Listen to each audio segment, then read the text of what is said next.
seputar self ya. Kemarin ada self awareness, hari ini self esteem. Ya, kita akan lihat bersama-sama tentang bagaimana sebuah konsep harga diri yang benar.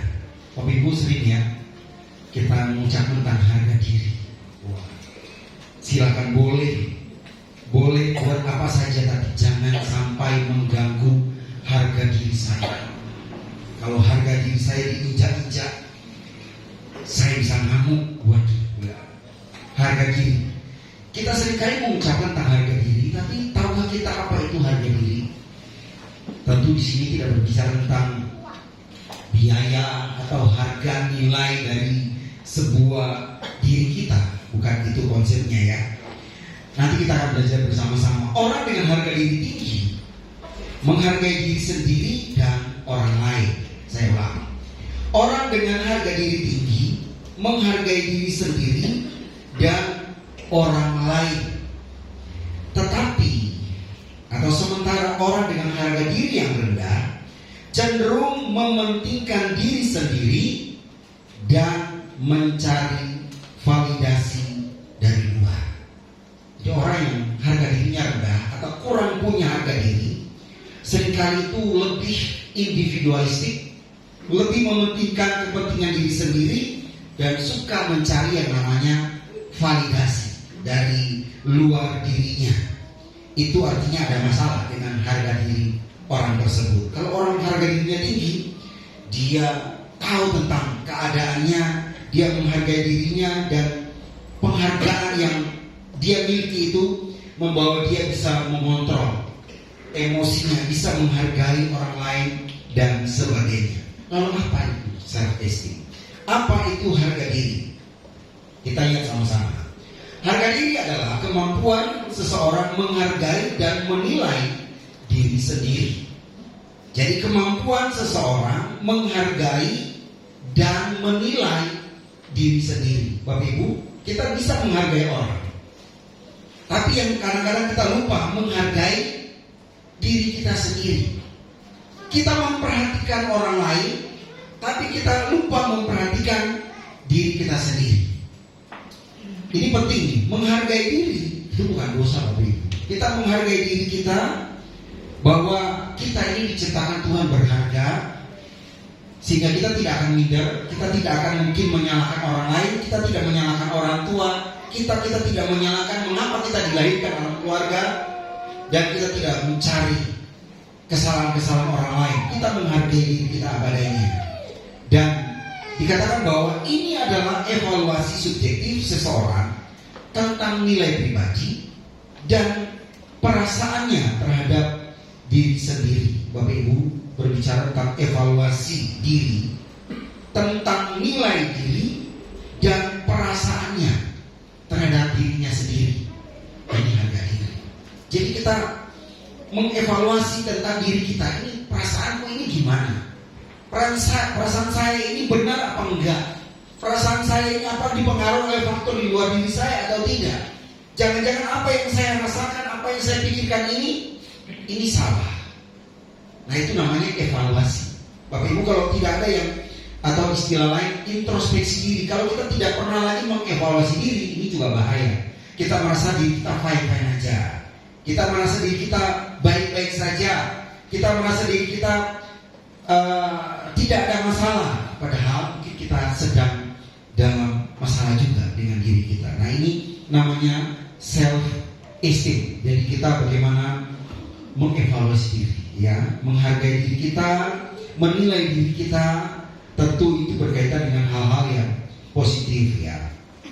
Nah, Bapak Ibu, sebelum kita masuk ke tokoh yang ada di dalam Alkitab berkaitan dengan self esteem ini, saya akan memberikan ada tiga cara membangun harga diri, Bapak Ibu. Yang pertama, yaitu menerima diri apa adanya. Ini yang sulit Bapak Ibu, ya.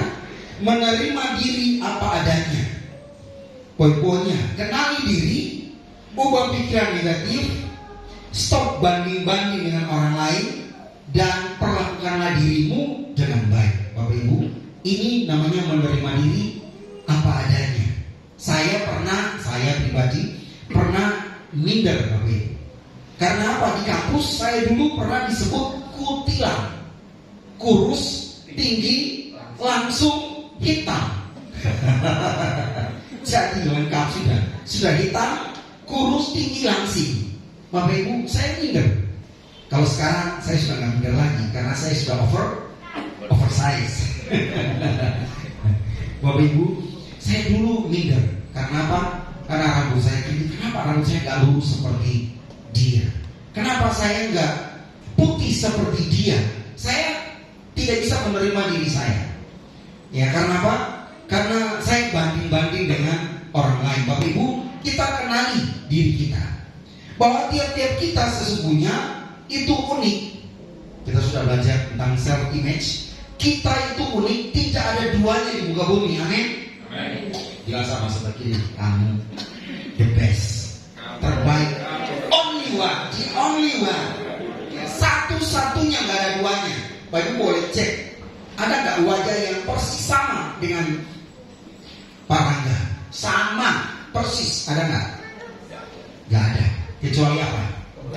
Foto. Mirip sekali. Mirip ya, kayak Pak Rangga ya. Tapi memang mirip. Itu fotonya. Bapak Ibu, satu-satunya kita itu unik. Nah, kita kenali diri kita bahwa kita punya kelebihan. Dan kelebihan kita tidak dimiliki oleh orang lain. Kita juga punya kekurangan.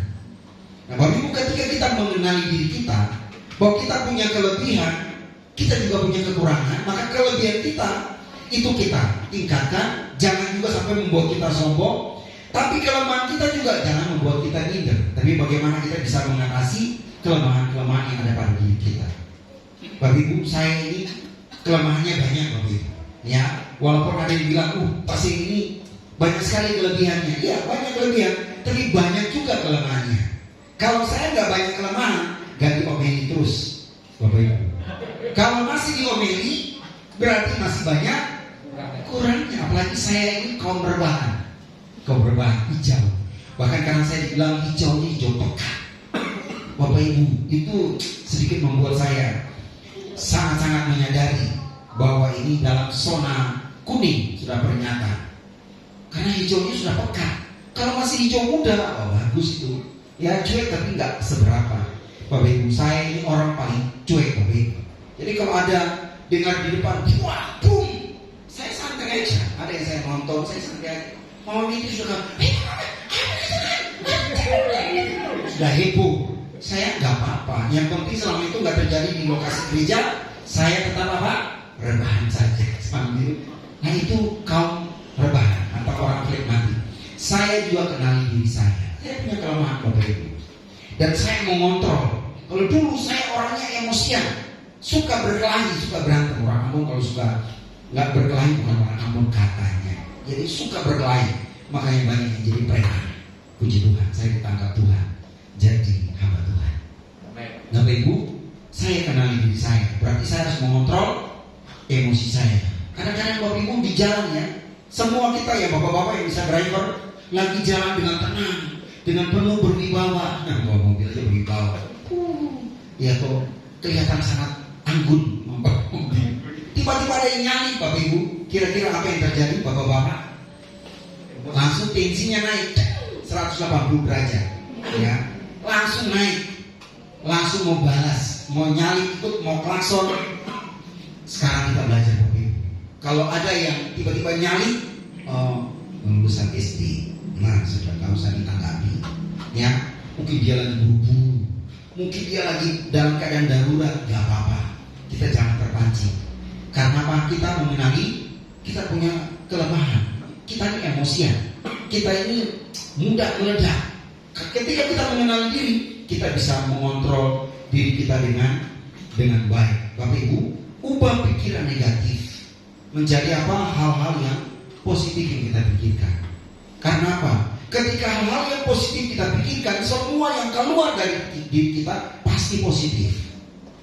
Karena kalau yang sudah kita pikir negatif, semua negatif itu juga yang mempengaruhi mood kita. Jadi nanti perkataan kita bisa negatif, perilaku kita juga bisa negatif. Karena yang ada di pikiran ini negatif selalu. Jangan-jangan dia ini gak senang sama saya. Semua itu dugaan. Semua itu hanyalah hipotesis yang belum tentu benar. Semua kita tebak-tebakan, kita memberi makna sendiri. Dan memang kita suka bermain di area persepsi. Wah, jangan-jangan, kayaknya. Bapak Ibu stop berpikir yang negatif. Semua sekarang kita mulai cara berpikir kita ubah menjadi hal yang positif. Yang ketiga, stop banding. Nih, saya tulis benar kayak begini. Jangan-jangan nanti salah lagi kayak Bolton kurang M. Ya, Bolton. Ya. Stop banding. Kenapa ya? Kok saya nggak kurus kayak dia? Kenapa ya? Saya kok sekarang nggak seperti dia? Kenapa saya harus bermain dalam keluarga ini? Mengapa begini? Mengapa? Kita mempertanyakan keadaan kita dan kita bandingkan dengan orang lain. Bapak Ibu, itu racun yang akan membuat kita itu tidak berjalan maju, tapi berjalan mundur. Karena apa? Kita selalu terkondisi dengan terus membanding diri kita dengan orang lain. Padahal orang lain itu belum tentu keadaannya baik-baik saja. Kelihatan kulit luarnya bagus, baik, tapi belum tentu keadaannya baik-baik saja. Jadi kalau kita lihat orang-orang happy, ya belum tentu dia sungguh-sungguh happy. Ya bisa jadi happy-nya itu untuk melampiaskan sesuatu hal yang mungkin lagi mengganjal di perasaan. Jadi Bapak Ibu, kita nggak usah banding, kita nggak usah iri, kita nggak usah peduli dengan kita lihat orang bahagia. Bapak Ibu kalau lihat orang bahagia harusnya kita sangat-sangat senang dan kita ikut bahagia. Jangan kita lihat orang bahagia kita nggak senang. Ya ketika orang jatuh kita malah senang. Rasain. Jangan Bapak Ibu ya. Jadi kita harus senang lihat orang bahagia. Kalau orang menangis kita turut menangis. Ya sedih dengan orang yang bersih, menangis dengan orang yang menangis, bersukacita dengan orang yang bersukacita. Jadi kita mulai stop membandingkan diri kita dengan orang lain. Lalu perlakukanlah dirimu dengan baik, Bapak Ibu. Seseorang yang mengenali diri, dia akan memperlakukan dirinya juga dengan baik. Sudah, gak apa-apa, biar aja saya mati. Ya toh. Jadi saya karena stres, dia lagi ngantuk sama pasangannya, dia gak mau makan. Gak apa-apa, enggak, biar aja, dia cepat mati. Bapak Ibu, itu namanya kita tidak menghargai diri kita sendiri. Kita membuat hal-hal yang buruk bagi diri kita sendiri. Kebiasaan-kebiasaan yang gak baik yang memang membuat kita rugi, merugikan diri kita, itu kita jauhkan. Kita harus menghargai diri kita, bahwa kita ini berharga, kita ini unik, kita punya kelebihan, dan kita harus bangkit. Jangan terus terpojok dengan keadaan kita dan kita terus melihat diri kita banding dengan orang lain, membuat kita tidak akan pernah berkembang. Lalu yang kedua adalah kembangkan potensi diri. Nah ini penting Bapak Ibu. Dengan cara identifikasi kelebihan saya apa? 1, 2, 3, 4. Lalu kemudian tetapkan goal, tujuannya berapa lama kita ingin capai goal kita. Yang ketiga adalah bangun relasi. Ternyata Bapak Ibu, untuk kembangkan potensi diri, kita juga perlu mengidentifikasi kelebihan kita. Jadi jangan sampai kelebihan kita ada tapi nggak pernah kita gunakan. Maka kita tidak akan maju, kita tidak akan berkembang.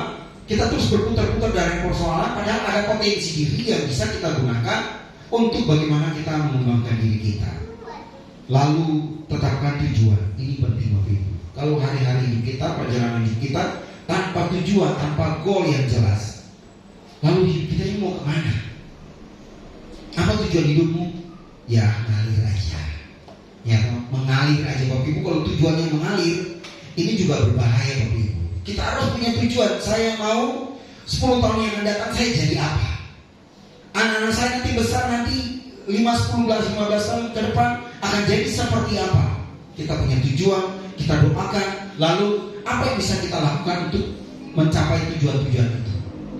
Kita berdoa, Tuhan tolong apa yang menjadi kerinduan kita, tujuan kita. Tapi kalau kita tidak bekerja, tujuan itu juga tidak akan pernah tercapai. Maka tentukan goal, kerja keras, aktifkan potensi diri yang kita miliki, supaya apa? Tuhan memberkati tujuan kita tercapai. Bapak Ibu, gak ada di antara kita yang tidak mau hidup kita bahagia. Amin, Bapak Ibu. Semua kita ini bahagia. Semua kita ingin nanti 10 tahun yang akan datang kita semua punya kehidupan yang baik. Gak ada yang bilang, nanti 10 tahun yang akan datang kalau bisa hidup saya sama seperti sekarang saja. Jangan. Kalau bisa lebih baik. Kita sekarang di level 3, tahun depan naik level 4, level 5. Keadaannya lebih baik, bukan lebih buruk. Kalau Bapak Ibu masih tinggal di tempat, ya kalau bisa maju lagi selangkah ke depan. Jangan tinggal di tempat, nanti lama-lama mundur. Ya, oke. Lalu yang ketiga, bangun relasi. Nah ini Bapak Ibu, kalau kita punya relasi baik, ya, maka hubungan kita dengan orang lain itu juga akan mempengaruhi keadaan kita. Kita memiliki hubungan yang baik dengan seseorang, orang itu juga akan menolong kita. Untuk apa? Untuk bisa maju bersama. Makanya Bapak Ibu dalam membangun hubungan, Bapak Ibu juga harus lihat ya, karena firman Tuhan berkata bahwa pergaulan yang buruk merusak kebiasaan yang baik. Jadi kalau Bapak Ibu tahu kelemahan Bapak Ibu, jangan juga Bapak Ibu terus tinggal dengan komunitas yang katakanlah punya kebiasaan yang negatif, yang selama itu Bapak Ibu akan mundur. Kalau kecuali Bapak Ibu bisa mempengaruhi komunitasnya untuk bagaimana, ayo kita maju, ayo kita berpikir positif, ayo kita maju bersama-sama dalam Tuhan. Kalau tidak, jangan Bapak Ibu. Karena apa? Itu tidak akan membawa kita untuk berkembang. Lalu yang terakhir, yang ketiga, ada 4. Kelola emosi dan stres. Kelola stres, orientasi masa kini, dan lakukan hal yang disukai. Kelola stres Bapak Ibu. Ada yang ketika mengalami stres, ada yang melampiaskan di makan. Jadi kalau dia makan terus gak berhenti, tandanya dia lagi stres. Kemudian ada yang stres suka jalan. Jadi ketika tekanan kuat, dia pergi jalan. Ternyata dia jalan itu untuk mengalihkan stresnya. Ada juga yang stres itu suka kerja. Jadi dia beban pikirannya banyak, dia kerja apa saja untuk mengalihkan stresnya. Ada yang mungkin stres ke mall ya, ke kafe, shopping supaya tenangkan pikirannya. Bapak Ibu, kita perlu juga mengelola stres kita. Jadi kalau kita stres untuk melakukan sesuatu hal, stop dulu. Stop, tinggalkan itu, lalu kita istirahat. Mungkin ada waktunya kita santai nonton, ajak keluarga, yuk kita ke bioskop ya, kita nonton, atau ke kafe ya. Kafe di dekat Jayuli sana itu di taman ya, lampu-lampunya bagus. Sekarang di sini banyak di kafe yang bagus-bagus. Nongkrongnya sederhana saja sambil mulai mengurai pikiran kita. Nah, kalau ibu-ibu biasanya kalau stres itu kalau sudah mulai menyingkir, sudah mulai tenang, sudah itu artinya ingin menenangkan pikiran. Bapak Ibu pernah melihat orang yang stres itu banyak ngomongnya? Kalau ngomong terus nggak berhenti, koma terus nggak pernah titik, itu juga tanda-tandanya dia lagi stres. Jadi dia mau keluarkan emosinya. Apalagi kalau wanita kan harus berapa ribu kata satu hari? 20.000 kata. Tapi kadang-kadang kalau kita perhatikan ya, kalau yang normal 20.000 kata, kalau dia lagi stres bisa 40.000 kata. Salah sedikit. Nah, kalau bapak-bapak gimana kalau stres? Tidur. Iya. Kalau bapak suka tidur. Ya. Betul juga, saya juga karena stres tidur. Bangun tidur, stres lagi. Oke, orientasi masa kini. Bapak Ibu jangan orientasi masa lampau. Semua kita punya masa lampau. Ada yang terang, ada yang gelap. Termasuk saya. Kita punya latar belakang semua. Tidak semuanya sempurna. Ada kegelapan, masa-masa gelap dalam hidup kita. Tapi kalau orientasi kita ke belakang terus, Bapak Ibu, nanti kita tidak sehat secara jasmani rohani. Sebab itu orientasi kita harus pada masa kini dan masa yang akan datang. Sekarang ini, kalau saya punya kekurangan, saya harus memperbaikinya. Saya punya potensi, saya harus kembangkan. Saya harus maju dan hidup saya harus lebih baik. Nah, itu berarti orientasinya masa kini, masa yang akan datang. Lalu lakukanlah hal yang disukai. Bapak Ibu, apa yang Bapak Ibu suka? Paling disukai. Ada yang berkata, saya paling suka kalau makan. Itu hobinya. Jadi memang mulutnya nggak pernah berhenti. Tiap saat makan terus. Kalau nggak makan besar, ngemil terus. Ngemilnya nggak pernah selesai. Sampai satu kamar itu penuh dengan kresek besar-besar. Wah, ngemilnya banyak. Ya, puji Tuhan, saya nggak suka ngemil, Bapak Ibu. Ya, saya nggak suka ngemil. Ya, kalau ada orang yang ngemil, ya saya ambil 1, 2, ya cukup lah. Tapi kalau ada yang suka ngemil, ya nggak apa-apa juga. Mungkin itu salah satu pelampiasan untuk bisa meregulasi emosinya, ya. Jadi lagi kepengen, nggak apa-apa. Lakukan hal yang disukai. Ada yang senang kalau pas lagi ada masalah, dia suka jalan. Langsung ambil motor pergi keliling, ambil mobil pergi keliling, atau jalan kaki ke hutan. Lalu duduk di pohon. Bapak Ibu jangan merenungi nasib, ya. Tapi mungkin itu yang disukai. Kalau itu disukai nggak apa-apa, Bapak Ibu. Jangan nanti berdiri di kuburan lalu teriak. Ya, itu berarti itu lagi melampiaskan emosinya. Ya. Ada juga yang mungkin ketika stres, ya, jadi memang karena nggak bisa mengelola emosi, jadi ya teriak-teriak seperti itu, Bapak Ibu. Tapi kalau teriak tetangga berpikir kita lagi nggak waras, jadi nggak usah teriak-teriak. Teriak dalam hati saja. Gitu. Oke, yang keempat terakhir, berpikir positif. Ucapkan afirmasi positif. Ya, tapi Bapak Ibu jangan ucapkan terang-terangan. Saya ini ganteng loh. Nah, kalau saya ganteng loh itu berarti itu afirmasinya terlalu over. Ya, atau cukup dalam hati. Puji Tuhan, kalau lihat cermin, oh ganteng saya. Nah, harus berani ngomong, kamu ganteng. Gitu. Tapi jangan ngomong di depan banyak orang, narsis nanti Bapak Ibu.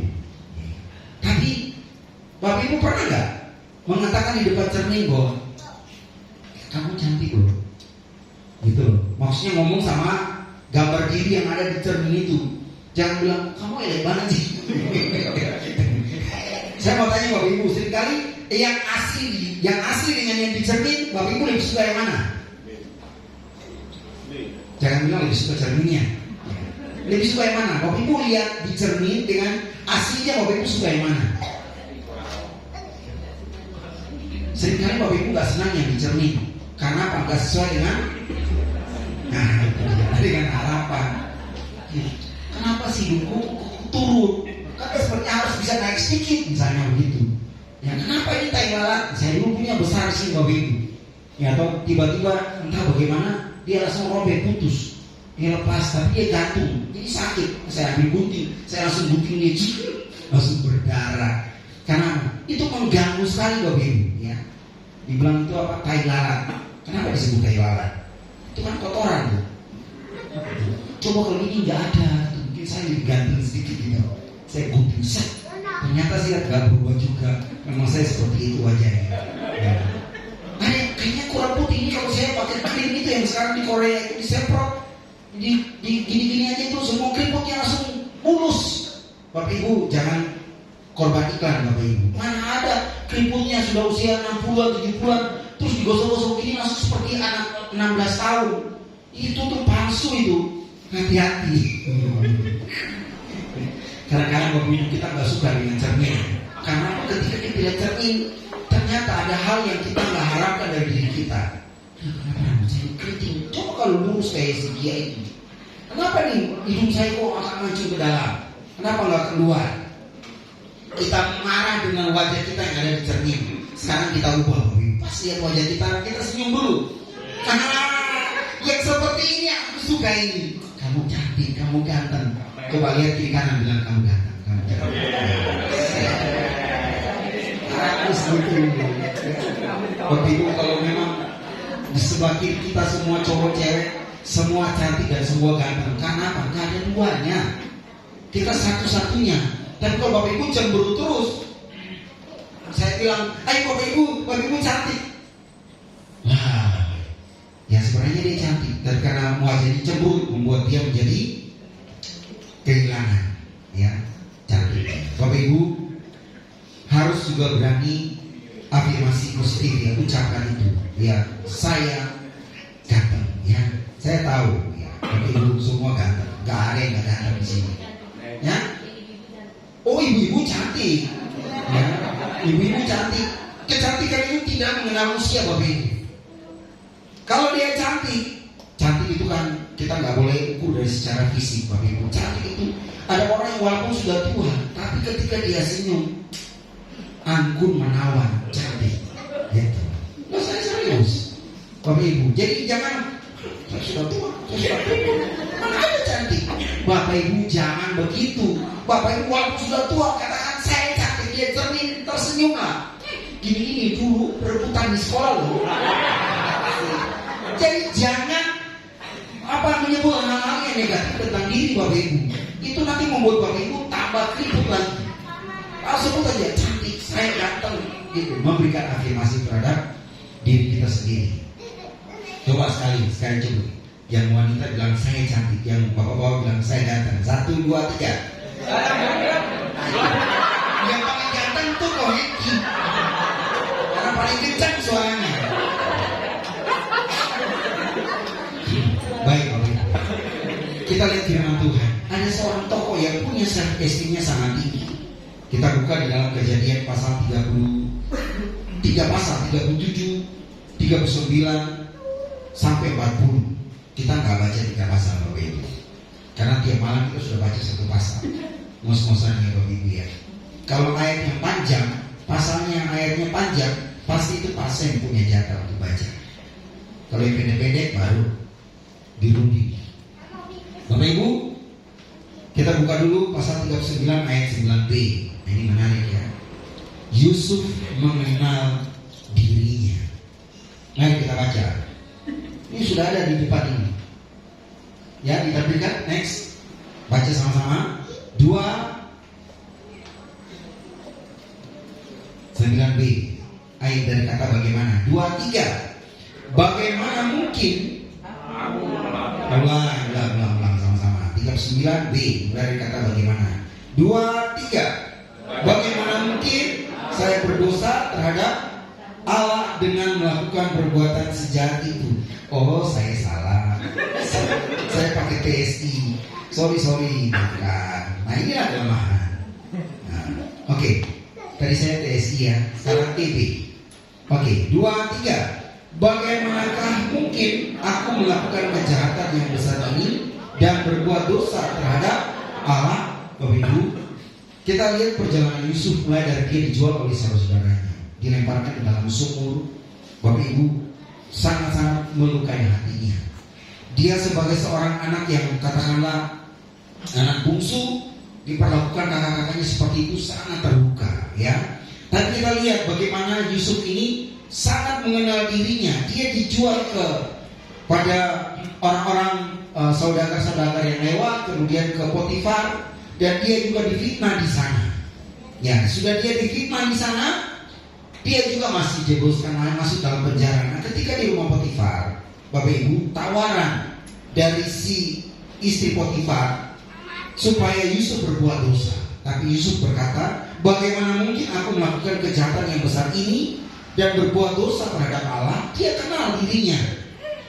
Dia ini budak beliau. Dia ada di rumah Potifar. Dia bekerja sebagai seorang yang memang mengurus semua rumah tangga Potifar. Bagaimana mungkin dia bisa melakukan hal yang tidak baik kepada istri Potifar? Kemudian dia juga mengenal dirinya bahwa dia ini adalah seorang yang takut akan Tuhan. Dia tahu hukum-hukum Tuhan yang tidak boleh dia langgar. Karena dia mengenal dirinya, maka itu menolong dia untuk bagaimana dia berpikir dan dia bersikap. Dia buat keputusan yang tepat. Dia tidak menyalahkan saudaranya. Dia juga tidak menyalahkan istri Potifar. Bapak Ibu perhatikan, setelah dia dijebloskan penjara, Yusuf tidak pernah mengeluarkan kalimat-kalimat yang negatif. Dia tidak pernah berdoa semoga istri Potifar ini kena batunya. Gak ada, Bapak Ibu. Semoga saudara-saudaraku yang telah berkhianat kepada aku satu waktu kalian akan kena batunya. Seolah-olah dia mengucapkan kutuk kepada saudaranya. Gak ada, Bapak Ibu. Yusuf tidak pernah mengeluarkan kata-kata yang negatif tentang saudara-saudaranya, tentang istri Potifar yang menjebak dia. Bahkan dikatakan sampai dia masuk ke dalam penjara, Bapak Ibu, dia tenang, dia menerima apa yang terjadi dengan dirinya. Karena apa? Karena dia memiliki pengenalan diri yang luar biasa. Dia masih muda, tapi dia kenali diri. Ini namanya self esteem ya.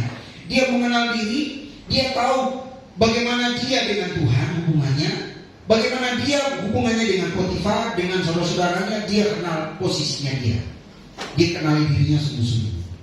Tapi yang kedua Bapak Ibu, dia juga mampu mengelola emosinya dengan baik. Di dalam ayat pasal 40 ayat 23. Coba kita buka sama-sama. Kejadian 40 ayat 23.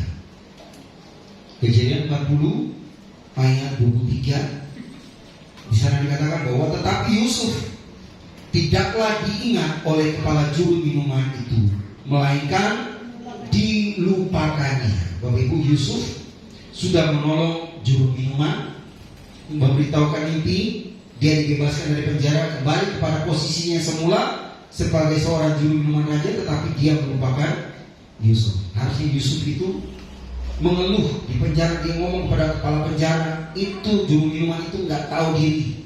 Ya, saya sudah memberitahukan rahasia Allah kepadanya, tapi dia kok lupa dengan saya. Gak ada. Yusuf tidak pernah memperkatakan hal yang negatif. Yusuf diam, ya. Dan memang pada waktu Tuhan mengingatkan juru minuman raja ini. Ketika tidak ada seorang pun lagi yang bisa menafsirkan mimpi Firaun, baru si juru minuman raja ingat ada seorang Ibrani. Dan memang itu cara Tuhan, Bapak Ibu. Tapi yang menarik dari Yusuf, Alkitab tidak mencatat Yusuf ini selalu memperkatakan hal-hal yang menjadi keluhan-keluhan atau hal-hal yang negatif tentang orang lain. Gak ada. Tapi boleh cek, gak ada. Nah, Bapak Ibu, dia bisa mengelola emosinya dengan baik. Berapa banyak di antara kita yang mungkin pernah emosinya itu dipendam begitu rupa dalam waktu yang lama, dan sampai hari ini sebenarnya belum sembuh dari emosi tersebut. Misalnya kita pernah dilukai, kita pernah disakiti, sakit banget, ya, sampai ke sumsum tulang, ya, wah dalam sekali, dan itu seumur hidup kita nggak bisa melupakannya. Itu terus membuat kita sakit hati, membuat kita ingin balas dan seterusnya. Bapak Ibu, kalau Bapak Ibu menyimpan emosi negatif, percayalah Bapak Ibu akan sakit. Ya, Bapak Ibu akan sakit karena itu tidak sehat buat kesehatan mental kita, dan itu akan berpengaruh pada jasmani kita. Karena hati yang gembira adalah obat yang manjur, semangat yang patah itu membuat kita sakit-sakitan, Bapak Ibu. Semangat yang patah itu orang yang emosinya itu tidak bisa lagi dikelola. Jadi dia dikuasai oleh emosinya dan dia mendam semuanya. Bapak Ibu, emosi negatif ini harus kita dikelola. Kalau memang perlu keluar, keluarkan aja, gitu ya. Jadi misalnya marah aja, ngomong aja, terus marah, teriak aja, supaya jangan dipendam. Karena dipendam lama-lama, Bapak Ibu, kalau dipendam itu semakin semakin tinggi tingkat emosi kita, dan itu membuat kita sakit, Bapak Ibu. Jadi kalau ada yang marah, ya marah saja. Itu jauh lebih dia jujur dengan dirinya. Ya, emosi marah, gitu. Tapi waktu marah jangan sampai berbuat dosa. Tapi kalau marah apa? Salah. Marah itu tidak dosa, Bapak Ibu. Tapi kalau sudah menjadi amarah, nah itu dosa. Jadi kalau kita marah karena sesuatu yang salah, sesuatu yang marah saja, karena dengan marah emosi negatif kita keluarkan. Nah ini saya juga belajar, Bapak Ibu. Jadi ketika misalnya pasangan kita marah, ini saya ngomong saya dengan mau itu aja, karena apa adanya, ya jujur, kita nggak mau munafik. Ya, kalau mungkin sudah marah, wah itu kalau saya cut, itu tambah emosi. Ya toh? Kalau marah saya marah lagi. Pernah Bapak Ibu? Marah saya juga marah. Wah, ternyata Bapak Ibu, kalau lihat istri marah itu, bapak-bapak hati-hati Bapak Ibu. Bapak-bapak harus lebih baik masuk buru-buru, gitu. Karena apa? Semakin kita nyala, dia bisa lebih nyala lagi. Nah sekarang saya belajar. Ya toh, kalau mami itu sudah ngamuk-ngamuk, sudah marah, diam saja. Diam saja. Kenapa? Itu luapan emosinya. Ya, ketidaksenangannya itu biarkan itu keluar semua. Ya, saya belajar kan. Karena sebelumnya biasanya kalau dia marah-marah pasti saya khotbah. Marah-marah terus. Emangnya khotbahnya apa? Kan khotbahnya harus begini. Mana tuh nggak melakukan khotbahnya? Orang lagi marah, saya khotbahin. Ini kan, tambah marah Bapak Ibu. Ya toh, terus kadang-kadang lagi marah saya nasihati. Nggak usah begitu, tenang aja.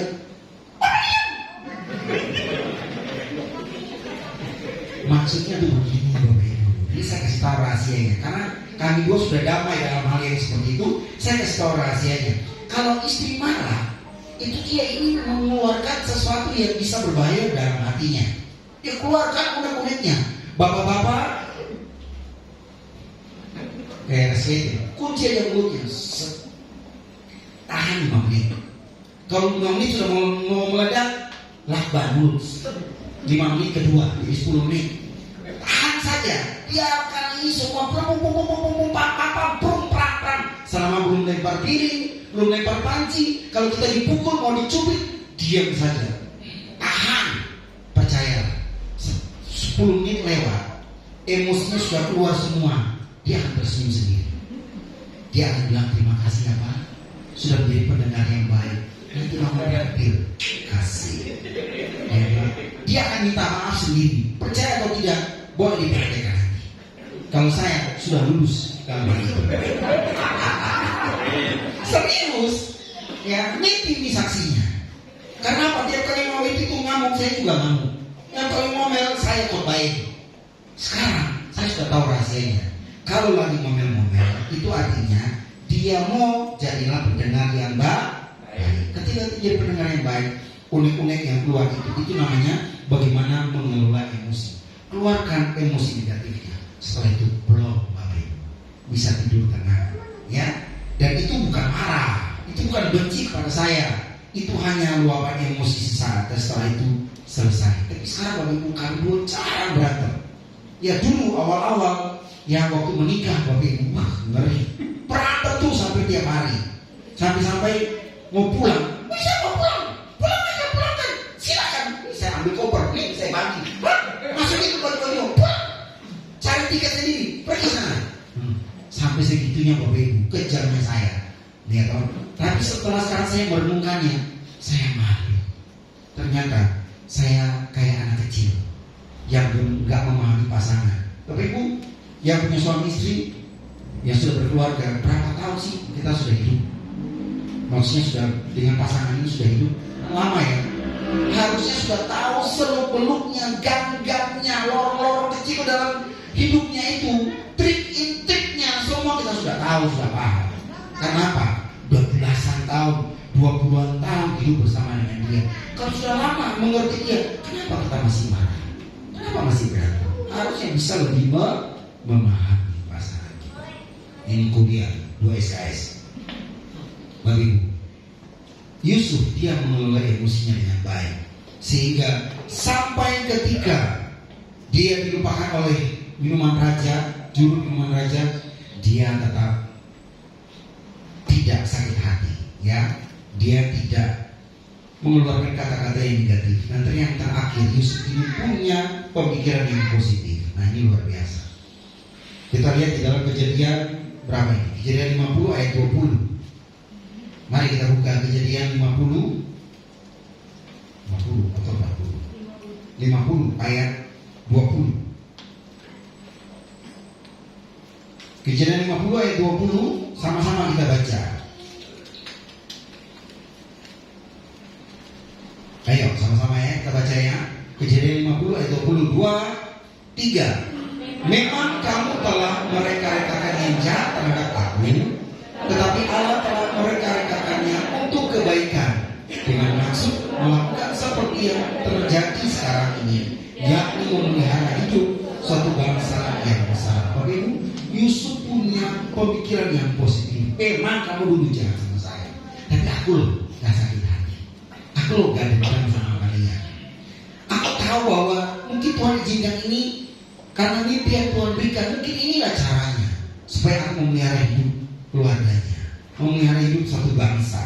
Bapak Ibu, dia dikhianati oleh istri Potifar, dia dilupakan oleh juru minuman raja, dia tidak sakit hati, dia tidak terluka. Buktinya di dalam ayat yang ke-10 ini, 20 ini dia katakan bahwa memang kamu telah meremehkan jahat, tapi Allah mengubahkannya menjadi hal yang baik untuk memelihara kehidupan suatu bangsa. Bapak Ibu, kita belajar 3 hal dari Yusuf. Yang pertama, kenali diri. Ini self esteem, kita kenali diri.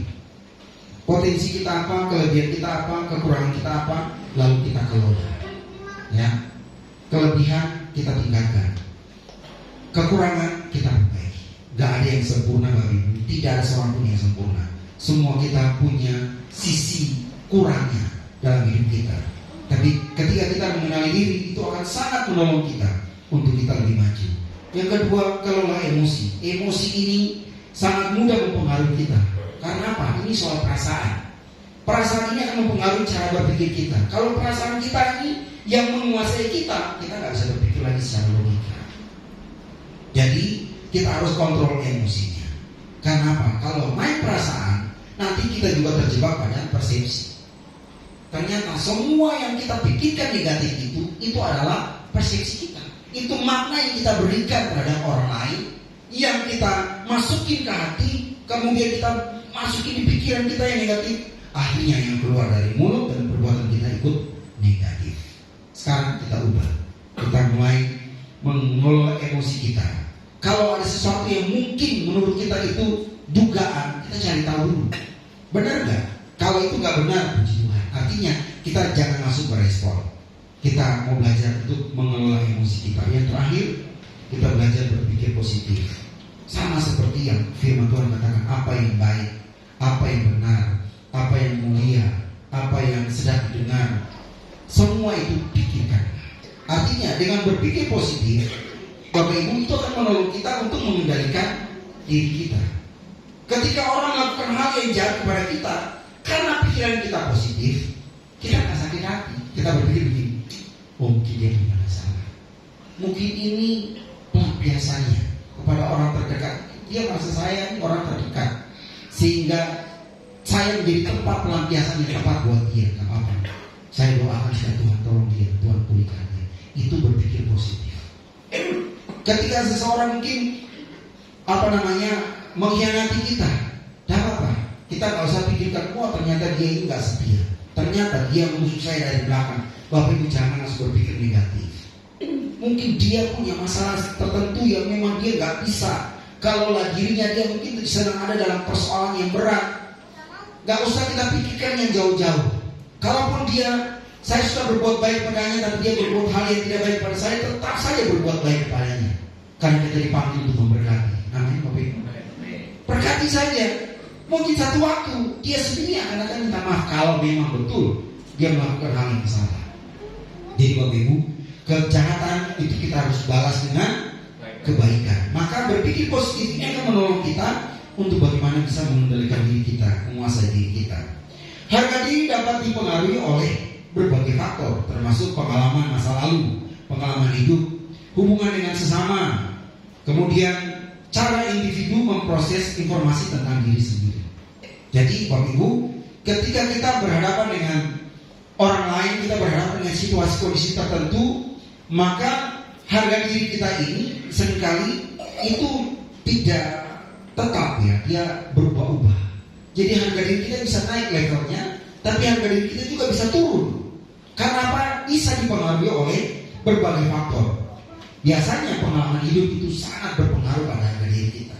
Ya dulu saya begini, dulu begini, dulu keluarga saya begini, makanya saya memang sudah seperti ini. Jadi seolah-olah kita pasrah dengan kita menganggap itu sebagai sebuah takdir hidup. Bapak Ibu, takdir itu nggak ada dalam kekristenan. Tuhan itu merancangkan hal yang baik bagi kita, bukan hal yang mendatangkan kecelakaan. Rancangan Tuhan itu rancangan damai sejahtera. Gak ada itu takdir. Kita semua ada dalam rancangan Tuhan yang indah buat kita. Tapi kita juga perlu mengenali diri. Supaya apa? Hal-hal yang kurang kita perbaiki. Hubungan dengan orang lain, ayo kita bangun hubungan yang baik. Karena semua itu akan mempengaruhi bagaimana kita menghargai diri kita sendiri. Mengejar harga diri yang tinggi sebagai tujuan utama dapat menyebabkan perilaku yang tidak sehat.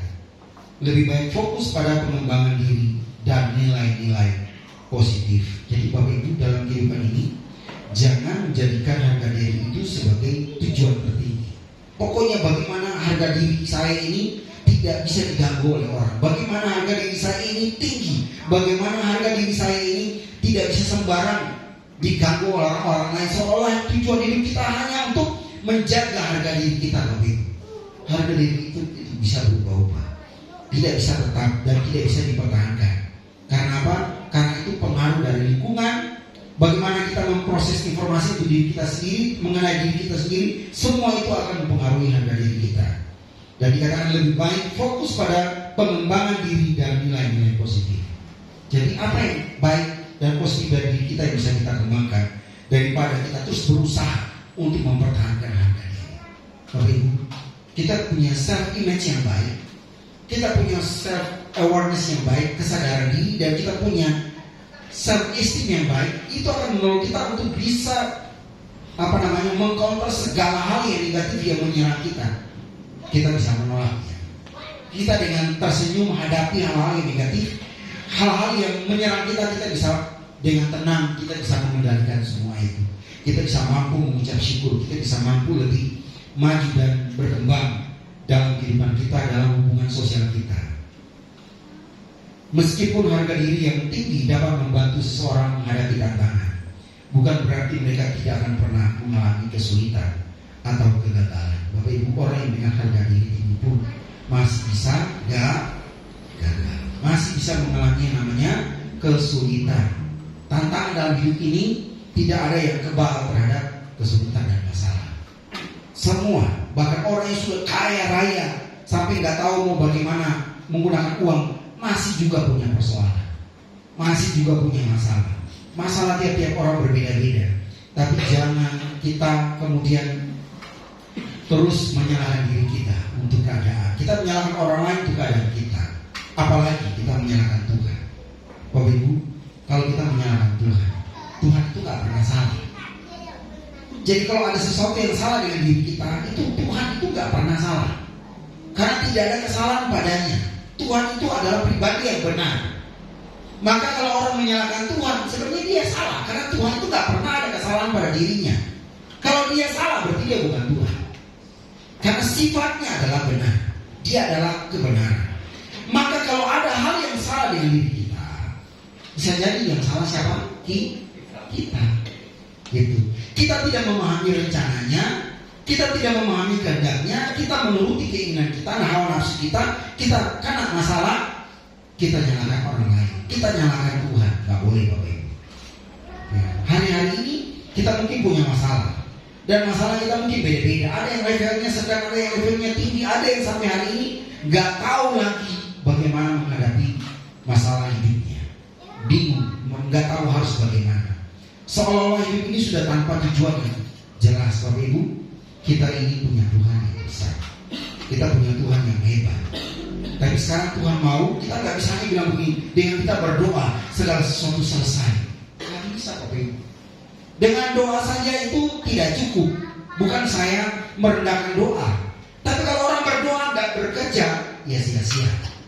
Orang itu boleh berdoa dan bekerja. Iman tanpa perbuatan adalah mati. Kita percaya Tuhan akan menolong saya, Tuhan percaya akan memberkati saya. Lalu apa tindakan dari iman kita? Pertama, kenali diri kita. Oh, kita ini berharga, kita ini milik Tuhan, kita ini sudah ditebus oleh Tuhan. Saya ini unik, tidak ada duanya di muka bumi. Saya punya potensi diri, saya punya kelebihan yang orang lain tidak miliki. Kembangkan potensi diri. Kekurangan kelemahan ini perbaiki, supaya apa? Kehidupan kita itu lebih baik. Bangun relasi dengan orang, terus belajar berpikir positif. Gak usah kita memikirkan hal-hal yang negatif. Biarkan hal-hal negatif kita buang jauh-jauh. Taruh semua yang positif dalam pikiran kita. Karena itu akan membuat kita lebih mudah menghargai orang lain. Walaupun dia musuh kita sekalipun, kita bisa tetap baik, kita bisa tetap mengasihi dia. Walaupun kita dikhianati, kita bisa tetap memberkati dia. Karena apa? Kita punya kesadaran diri, self awareness yang baik, kita punya self esteem yang baik. sehingga kita bisa mengontrol diri kita sedemikian rupa, dan kita bisa mampu menghargai diri kita sendiri dan mampu menghargai orang lain. Bapak Ibu, ketika Bapak Ibu menghargai orang lain, artinya Bapak Ibu punya penghargaan diri yang sangat tinggi. Karena apa? Sudah mampu menghargai orang lain. Walaupun dia kurang, walaupun dia mungkin tidak baik sama kita, walaupun dia menyakiti kita, walaupun dia mengkhianati kita, tapi kita tetap mampu memberkati dia, melakukan hal yang baik kepadanya, mampu untuk bisa menerima orang tersebut. Kita punya level harga dirinya sangat. Bapak Ibu, yang terakhir, Bapak Ibu jangan lupa, self esteem ini harus juga terbentuk karena apa? Karena kita mengenal diri kita di hadapan Tuhan. Jadi bukan hanya mengenal diri secara pribadi, tapi kenali diri di hadapan Tuhan. Bahwa kita tidak bisa mengatur Tuhan, kita tidak bisa melampaui Tuhan. Kita kenali diri, kita lakukan segala sesuatu yang kita bisa lakukan, tapi kita harus berdoa. Tuhan, campur tangan. Tuhan memberkati, menolong apa yang kita lakukan, sehingga apa yang kita lakukan dengan diri kita itu bersinergi dengan apa yang Tuhan rancangkan dalam hidup kita, sehingga hidup kita diberkati oleh Tuhan, ditolong oleh Tuhan.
dan damai sejahtera yang berlimpah-limpah dari Allah Bapa di sorga, kasih sayang dan cinta dari Tuhan kita Yesus Kristus, pertolongan, penghiburan, kekuatan dari Roh Kudus menyertai kita semua mulai saat pagi hari ini dan sampai selama-lamanya. Dalam berkat nama Tuhan Yesus Kristus kami sudah berdoa dan kami mengucap syukur. Haleluya.